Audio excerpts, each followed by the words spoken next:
Many large glossy calendars with pictures of tires on them had been hung randomly on the walls. "Jesus," I said as my feet almost slipped out from under me. "Should have brought my ice skates." Yeah. So, what's the emergency?"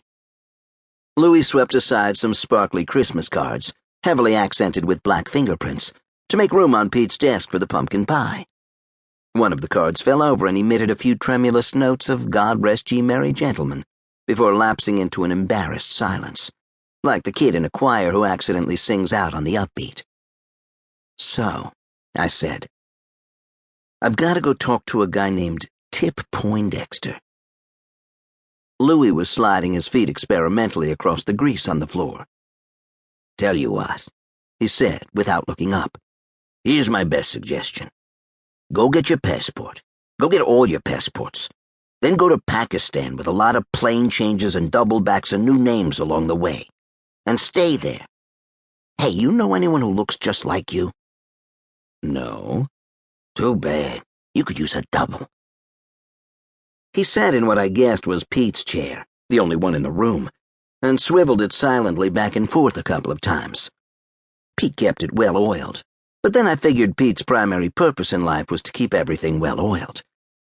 I put the second piece of pie, the apple, next to the pumpkin. "This is the kind of situation," Louis said.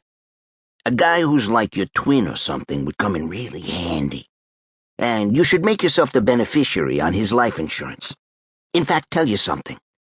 Except for the double, I got someone who could arrange all that. She's a nice girl, too. Disappear you so good you'd be looking for yourself." So, Tip Poindexter, despite having a name that would look good on a butterfly, is not actually— "It's a made-up name," Louis said.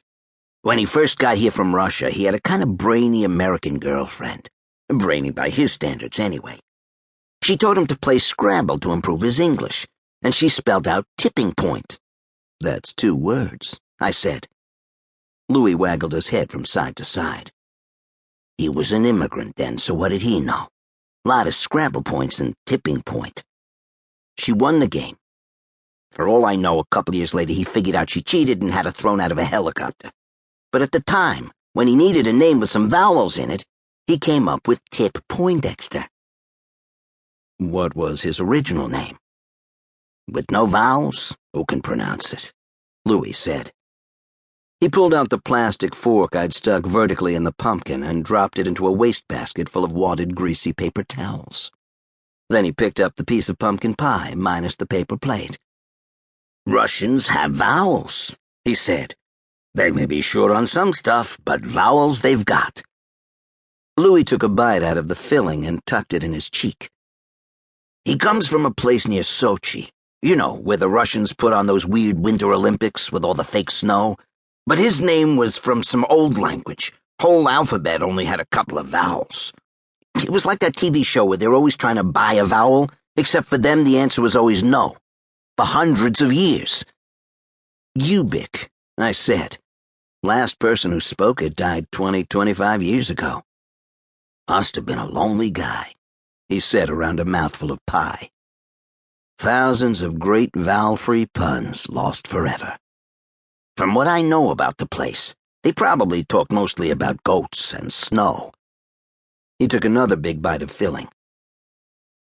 Louis was the closest thing to a friend I had in the crook world, although, since his commodity was information, our relationship stopped a few feet short of full and open.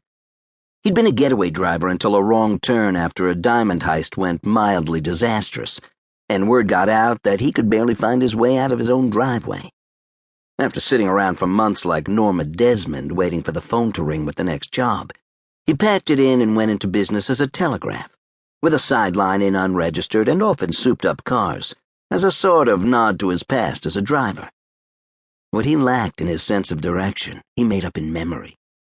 If he'd ever heard something, he remembered it, and he made sure he heard pretty much everything. He licked one of the craters he'd made in the pumpkin pie and said, "If you're going to do business with Tip Poindexter, maybe you ought to pay me in advance. 500. "After all these years," I said, reaching for my wallet.